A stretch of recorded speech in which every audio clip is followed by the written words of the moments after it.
कांग्रेस अध्यक्ष उदय भान ने चुनाव आयोग से की मुलाकात, ईवीएम की जगह वैलिड पेपर बैलेट से चुनाव कराने की मांग की।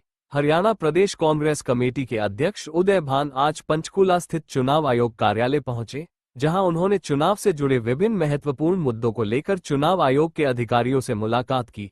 इस अवसर पर उनके साथ वरिष्ठ कांग्रेस नेता गीता भुक्कल, बीबी बत्रा सहित अन्य प्रमुख पदाधिकारी एवं नेता उपस्थित रहे। उदय भान ने चुनाव आयोग के समक्ष ईवीएम मशीनों की विश्वसनीयता को लेकर सवाल खड़े किए और मांग की आगामी चुनावों को वैलिड पेपर बैलेट के माध्यम से संपन्न कराया जाए। उन्होंने कहा कि ईवीएम को लेकर लगातार संदेह व्यक्त किया जाता रहा है, जिससे जनता का चुनाव प्रक्रिया पर विश्वास कमजोर हुआ है। उन्होंने उत्तराखंड में हाल ही में हुए चुनावों का उदाहरण देते हुए कहा कि वहां की तरह हरियाणा में भी पारदर्शिता सुनिश्चित करने के लिए पेपर बैलेट का उपयोग किया जाना चाहिए। संवाददाता सुरिंदर चौहान की रिपोर्ट। स्टेट इलेक्शन कमिश्नर साहब को और हमने कहा है कि ईवीएम की जगह बैलेट पेपर पर चुनाव कराया जाए, जैसा कि उत्तराखंड में अभी हुए हैं। और एक्ट आपको अलाउ करता है, एक्ट कहता है ईवीएम जिस पर तरह तरह के प्रश्न इस समय उठे हुए हैं, सारे देश में भी, हमारे इस प्रदेश में भी केस चले हुए हैं, हाई कोर्ट में भी, सुप्रीम कोर्ट में भी। और ईवीएम की विश्वसनीयता इस समय संदेह के घेरे में है। इसलिए जब आपके पास में ऑप्शन है बैलेट पेपर से कराने का, और उत्तराखंड में भी हुआ है, तो यहाँ पर आपको जो चुनाव बैलेट पेपर से कराएं। और दूसरा हमने कहा है कि भी एक साथ में आपने अनाउंस करके 2 तारीख को चुनाव करा रहे हैं और 12 तारीख को आप काउंटिंग कर रहे हैं। अभी तक जितने भी लोकल बॉडीज के इलेक्शन हुए हैं, सेम डे काउंटिंग होती रही है। तो 2 तारीख से 12-10 दिन का क्या औचित्य है? अब 2 तारीख को कर रहे हैं, एक पानीपत में 9 तारीख को है।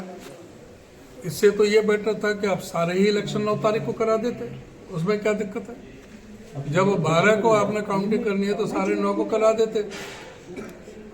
और चाहिए तो ये था कि सेम डे करें और बैलेट पेपर से करें। एससीज की जो रिजर्वेशन है उस पर पूरी तरह से उनके साथ भेदभाव बरता गया है और कोई सेटिस्फैक्ट्री जवाब नहीं मिला। क्योंकि जो एससी की जो रिजर्वेशन है, मैंने बताया कि वे गुड़गांव में जब 25 वार्ड थे जब भी 3 रिजर्व, जब 35 वार्ड थे तब भी 3 रिजर्व, अब 40 वार्ड है अब भी 3 ही रिजर्व है। तो ये एक साथ में जो एससी को जो रिप्रेजेंटेशन देना था वो बिल्कुल नहीं मिल रहा है। ये 2011 की पॉपुलेशन का आधार मान रहे हैं, अब 2025 चल रहा है, 14 साल हो गए। और पीपीपी ये बीमारी, ये परमानेंट परेशानी पत्र है, ये पीपीपी को ही माध्यम से एससी और बीसी के इन्होंने अपने आप ही अपनी मर्जी से जो रिजर्वेशन जो तय की है वो बिल्कुल सर्वथा अनुचित है। एससी को उसमें पूरी तरह से रिजर्वेशन, प्रॉपर रिजर्वेशन उसमें दिया जाए। तो अभी स्टेट इलेक्शन कमिश्नर ये कहा है साहब ने कि हम इसको देखेंगे, जो आपने हमें रिप्रेजेंटेशन दिया है इसको एग्जामिन करके जो इसको हो सकता है। लेकिन अभी पूरी तरह से हम अभी संतुष्ट नहीं हैं उनके जवाब से, कि हम बिल्कुल भी संतुष्ट नहीं हैं। हमें ऐसा लगता है कि ये गवर्नमेंट के प्रेशर में सारी बातें हैं। और आप ये देखें कि फरीदाबाद के चुनाव तो मार्च 2022 से ड्यू है, अब फरवरी 2025 चल रहा है, 2 साल 11 महीने हो गए। गुड़गांव को भी 2.5 साल हो गए, वही थाने सर का सिरसा का 4.5 साल, बाकी सबको 1 साल, 4.5 साल।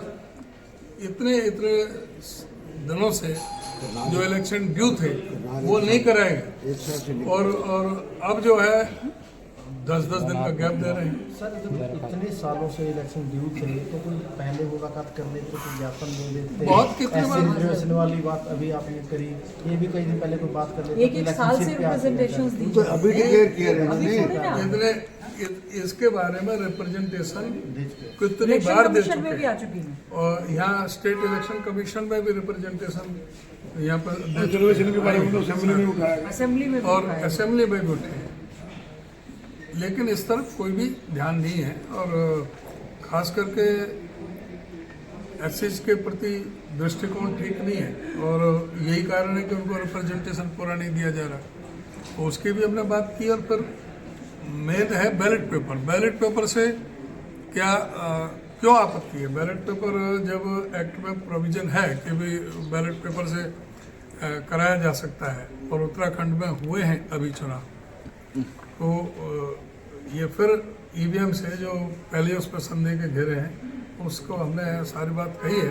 सर आप देखते हैं क्या आज क्या एक्शन लेता है स्टेट इलेक्शन आज हरियाणा बीजेपी अध्यक्ष ने कहा है सर कि कांग्रेस संभावित हार को देखते हुए चुनाव से भाग रही है, इसलिए बैलेट पेपर का बहाना कांग्रेस चुना रही है। प्रदेश बीजेपी ने कहा है। उत्तराखंड में क्यों कराया उन्होंने? एक्ट में ऑप्शन डालो, क्यों ऑप्शन दियो एक्ट में? हम क्या और भाग वो रहे हैं, वो तो option- करवाना ही नहीं चाह रहे, हम जो तो करें जो क्या? स्टेट इलेक्शन कमीशन को पहले तो वैसे ही उनको बिल्कुल कोई पावर दे नहीं रखी, लेकिन ये एक्ट में पावर है, ये ऑप्शन है, स्टेट आप इलेक्शन प्रेस कमीशन कॉन्फ्रेंस में करा तो सकता ना, है। अंदर जो बातें कही। लेकिन फिर भी उसके बावजूद भी क्यों प्रेशर बढ़ाया नहीं जा नहीं रहा है? नहीं नहीं मैं चल रहा हूँ सर, मैंने शुरू किया। और सर जो आप लोगों ने आगे, आवेदन मांगे थे आगे, आगे, आगे, अब तक कितने आवेदन आ चुके हैं? आ रहे हैं अभी, कल शाम तक माइक नीचे कर लो भाई। आवेदन आएंगे और उसके बाद में परसों हमारे पास पहुंचेंगे। कल शाम तक के तो हमने समय दे रखा है, तो सभी जिलों में मीटिंगें चल रही हैं और जो उसमें अप्लाई कर रहे हैं उनके एप्लीकेशन दी जा रही है। सर कोई बड़ी बैठक दिल्ली में होगी जिसके बाद आप लोग फिर announcement करेंगे? नहीं होगा अभी बता देंगे आपको, जो भी होगा पहले एप्लीकेशन आने दो और जो पूरा उस पर आगे जो कार्रवाई करेंगे उसके बारे में आपको समय समय पर बताते रहेंगे। तो सर यही मान के चले कि सिर्फ नगर निगम सिंबल पर, परिषद और पालिका सिंबल पर नहीं, यही माने अभी तक सर? परिषद के चेयरमैन भी सिंबल पर परिषद के चेयरमैन, और नगर पालिका का कोई सिंबल पर नहीं होगा ठीक है सर। हमारी तरफ से, ना अध्यक्ष का ना ही पार्षदों का, क्योंकि भाईचारे का छोटा इलेक्शन है। ठीक है सर। वो एवरेज 1000 वोटों का एक वार्ड है, जिसमें से 700-800 से ज़्यादा वोट पोल नहीं होती। उसमें 4-5 कैंडिडेट होते हैं, 200-300 वोट लेकर के जीत जाता है, तो अपने घर परिवार का, कुनबे का वो ऐसा इलेक्शन होता है। और इसलिए परिषद उसमें कोई नहीं था। परिषद का चेयरमैन हम संभल पर लड़ाएंगे और जो परिषद के जो पार्षद हैं वो लोकल लीडरशिप जैसा तय करेंगे, वो उनको कहेंगे तो हम संभल दे देंगे।